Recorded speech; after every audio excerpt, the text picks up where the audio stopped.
Concentration അതിലേക്ക് മാത്രം കൊടുക്കുക. ഫോണിൽ മാറ്റി നിർത്തുക. അതിലേക്ക് ഒന്നും ശ്രദ്ധിക്കാതെ അർജന്റ് ഉണ്ടെങ്കിൽ മാത്രം ഫോൺ എടുത്താൽ മതി. ആ സമയം ഇതിലേക്ക് മാത്രം കോൺസെൻട്രേഷൻ ചെയ്യാം. ഇതിൽ ഒരു രാഷ്ട്രീയമില്ല, ഒരു ജാതിയില്ല, ഒരു മതമില്ല.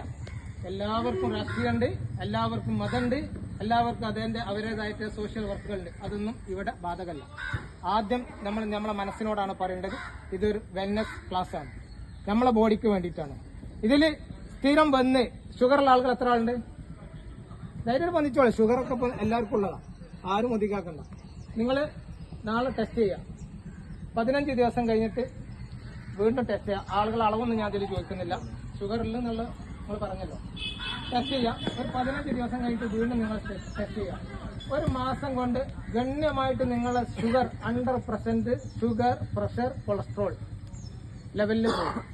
ഒരു 3 മാസം നിങ്ങൾ സ്ഥിരം വരുന്നതോട് കൂടി നിങ്ങളെ ഷുഗർ, പ്രഷർ, കൊളസ്ട്രോൾ ഏകദേശം ബോർഡറിലെത്തും. 100% അനുഭവത്തിന്റെ വെളിച്ചത്തിൽ ഓരോ സെന്ററുകൾ ഞങ്ങൾക്ക് കിട്ടുന്ന അനുഭവങ്ങൾ പങ്കുവെക്കുമ്പോൾ റിവ്യൂ കിട്ടുമ്പോൾ നമ്മൾ പഠിച്ചെടുക്കുന്ന ഞങ്ങളുടെ സെന്ററുകളുള്ള എല്ലാ ആളുകൾക്കും ഇതേപോലെയാണ്. 100% കൃത്യമായിട്ട് വരിക. ഏറ്റവും പ്രധാനപ്പെട്ട ഒരു സെക്ഷനാണ് ബ്രീത്തിങ് സെക്ഷൻ. നമ്മൾ വിചാരിക്കും നമുക്കെന്താ ശ്വാസം നോർമൽ. ശ്വാസം നമുക്ക് ലങ്സ് കപ്പാസിറ്റി ഉണ്ടെങ്കിലേ നമുക്ക് ശ്വാസത്തെ ഉള്ളിലേക്ക് വലിക്കാൻ കഴിയുള്ളൂ. അല്ല ഞാൻ ഒരിക്കലും സ്മോക്ക് ചെയ്യുന്ന ആളുകൾക്ക് കറക്റ്റ് നിങ്ങൾക്ക് ശ്വാസം ഉള്ളിലേക്ക് വലിക്കാൻ കഴിയൂല. നിങ്ങൾ ശ്വാസകോശം ചുങ്ങിയിട്ടുണ്ടാവും. നമ്മൾ ശ്വാസം മാക്സിമം ഉള്ളിലോട്ട് വലിക്കുന്നതോട് കൂടി തിരക്കുണ്ടെങ്കിൽ പോയി മാക്സിമം ഉള്ളിലോട്ട് വലിക്കുമ്പോൾ നമ്മൾ ലങ്സിന്റെ കപ്പാസിറ്റി കൂടി വരും. നമ്മൾ ശ്വാസം ഉള്ളിലോട്ട് വലിക്കുന്നതിനനുസരിച്ചാണ് എന്തുണ്ടാകുന്നത്? നമ്മളെ ബ്ലഡിലെ ഓക്സിജന്റെ അളവ് കൂടുന്നത്. സംശയമില്ലല്ലോ. നമ്മൾ ഓക്സിജൻ മാക്സിമം എത്ര വലിക്കുന്നോ അത്രത്തോളം നമ്മളെ ബ്ലഡിൽ നമ്മൾ ഓക്സിജന്റെ അളവ് കൂടും. ഓക്സിജൻ അളവ് കൂടുമ്പോൾ നമ്മുടെ ശരീരത്തിലെ ഹോർമോണുകൾ ഉത്പാദനം കൂടും.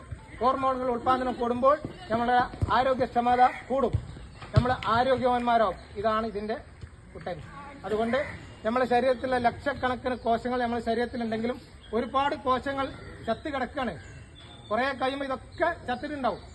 എന്നതിന് ശേഷം നമ്മൾ ഈ ഓക്സിജനും ഈ ആക്ടിവിറ്റീസും ചെയ്യുമ്പോൾ നമ്മളെ ശരീരത്തിലെ ഇൻസുലിന്റെ അളവ് കൂട്ടും, ഹോർമോണുകളുടെ അളവ് കൂട്ടും. നമുക്ക് നല്ല ഉണർവുണ്ടാവും ശരീരത്തിൽ.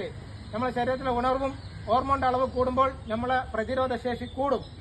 ഇതാണ് നമ്മൾ കാര്യമായിട്ട് ശ്രദ്ധിക്കേണ്ടത്. നമ്മൾ മാക്സിമം ചെയ്യുക, നമ്മൾ സ്റ്റെബിലിറ്റി കൂട്ടുക, ഓക്സിജനെ വലിക്കുക. പറഞ്ഞ കാര്യങ്ങൾ ചെയ്യുന്നതോട് കൂടി നമ്മൾ ആരോഗ്യക്ഷമത കൂടും. ദൈനംദിന ജീവിതത്തിലുള്ള പ്രയാസങ്ങൾ ഇല്ലാതാവും. 100% യാതൊരു സംശയവുമില്ല.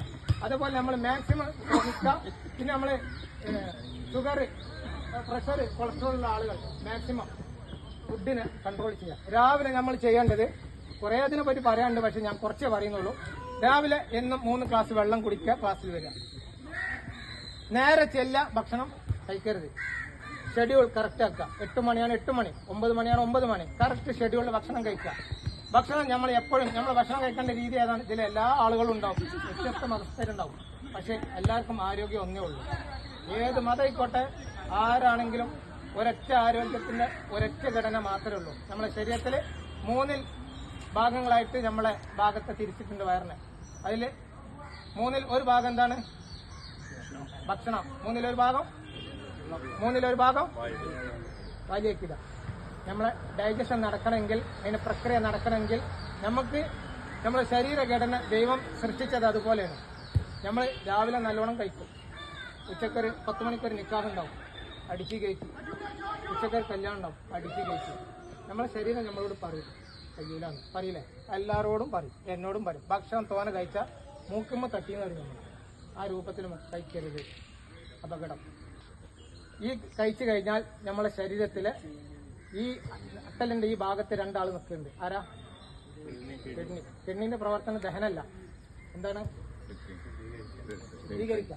നമ്മൾ കഴിക്കുന്ന ആഹാരത്തെ നേരെ ബ്ലഡിലേക്കാണ് കയറുന്നത്. ഈ ബ്ലഡിനെ നമ്മളെ ഫിൽട്ടർ ചെയ്ത് മാലിന്യം പുറത്തു തള്ളുന്നത് നമ്മളെ കിഡ്നിയാണ്. നമ്മൾ കിഡ്നിക്ക് റെസ്റ്റ് കൊടുക്കൽ നിർബന്ധ. അതിന് നമ്മൾ ഭക്ഷണത്തെ ക്രമീകരിച്ചേ പറ്റൂ. ഭക്ഷണം ക്രമീകരിക്കുമ്പോൾ നമ്മൾ ഡൈജഷൻ കറക്റ്റ് പൊസിഷനിൽ നടക്കുമ്പോൾ കിഡ്നി അതിന്റെ പ്രവർത്തനങ്ങൾ അതിന്റെ ഷെഡ്യൂളിൽ കറക്റ്റ് ചെയ്യും. ഈ കിഡ്നി പറയും കുറച്ച് കഴിഞ്ഞിട്ട് എന്നോട് കഴിയുന്നില്ല, അപ്പൊ അവൻ റെസ്റ്റ് എടുക്കും. അതെപ്പോഴാ കിഡ്നി റെസ്റ്റ് എടുക്കുന്നത്? നമ്മൾ ഡയാലിസിലേക്ക് പോകുമ്പോൾ കിഡ്നി എന്തായി? റെസ്റ്റായി. അതോടുകൂടി നമ്മളെ ശരീരത്തിന്റെ കാര്യം പറ്റപ്പോയി. ഞാൻ ഒരു സാമൂഹ്യ പ്രവർത്തകനാണ്. എല്ലാവരും ഇതിൽ വർക്ക് ചെയ്യുന്ന ഓരോരുത്തരും ഓരോ മേഖലയിൽ സമൂഹത്തോട് പ്രതിബദ്ധത കാണിക്കുന്ന ആളുകളെക്കാൾ 100%. ഒരു ഡയാലിസിസ് സെന്ററിൽ പോയാൽ ബെഡിൽ 3 മണിക്കൂർ കിടക്കുന്ന രംഗം കാണാം. എന്തുകൊണ്ടാണ് ഡയാലിസിസ് ചെയ്യണേ? എന്തു